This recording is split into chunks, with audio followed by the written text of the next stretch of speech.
I'm Dwayne Campbell, and this is the history of the microprocessor. These days, millions of people have a personal computer in their home, but not half a century ago, such devices spanned entire rooms, if not entire buildings. But have you ever given any thought to what runs your computer? Have you ever thought of the brain that drives your machine to greatness? This day I shall inform you of the mysteries that lie within this miracle box.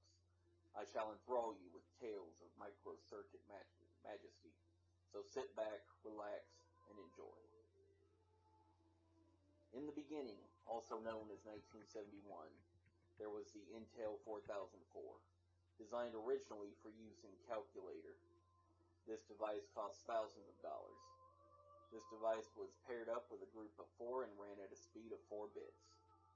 Not long after this device came the TMS 1000, which was also the first microcomputer.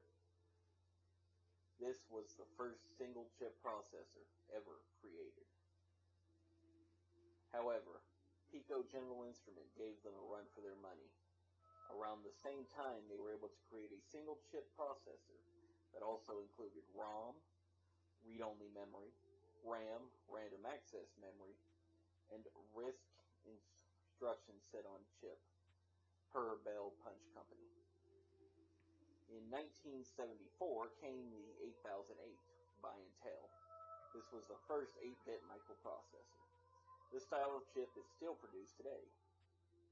Soon after, many competitors also started producing these chips, to include Motorola with its 6800 and MOS Technology 6502. Due to the cheap cost, small size, and packaging requirements, the home computer was now a reality. The Sinclair ZX81 sold for as little as $99, which was released in 1981. As you can see on my slide here, this is a picture of a current processor, the AMD 64 Athlon. And following it is a brief timeline of the microprocessor evolution between 1971 and 1996.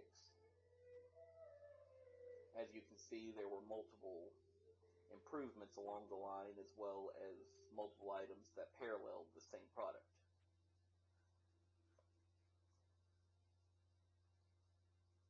The 16-bit microprocessor was massively released in 1974, but did not gain popularity until the 1980s, when gaming systems began to use it. The most famous of which is the Nintendo Entertainment System and the Apple IIgs. These were driven by the CMOS 65816.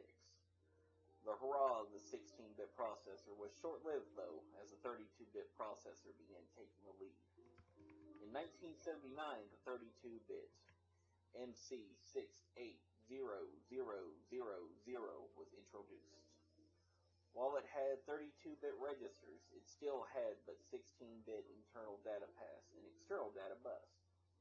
The first fully 32-bit processor was created by AT&T Bell Labs in 1980.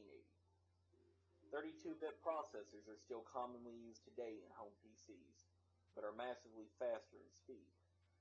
What once ran at 32 bits now run at just a few kilohertz today, runs at speeds of 3.5 gigahertz. To those with the capital and the thirst for speed came the 64-bit design in the 1990s. These processors are used widely by servers and gamers. Also widely used today are the multi-core processors. These were announced in 2005. These are created by placing multiple processors on a single chip at a microscopic level. I have told you where these marvels have been. Now I shall discuss where they are going. First, I shall briefly discuss the quantum processor. With this, we throw away the old transistor design and move forward to light itself. These brilliant devices use electrons themselves to run the equations required to run a computer. The Link, a spectacular device invented by Georgia Tech University's Brain Lab, is run by the human brain itself. It can move devices as light as paper to as heavy as cars. With what has been created, I only dare to imagine where we shall go.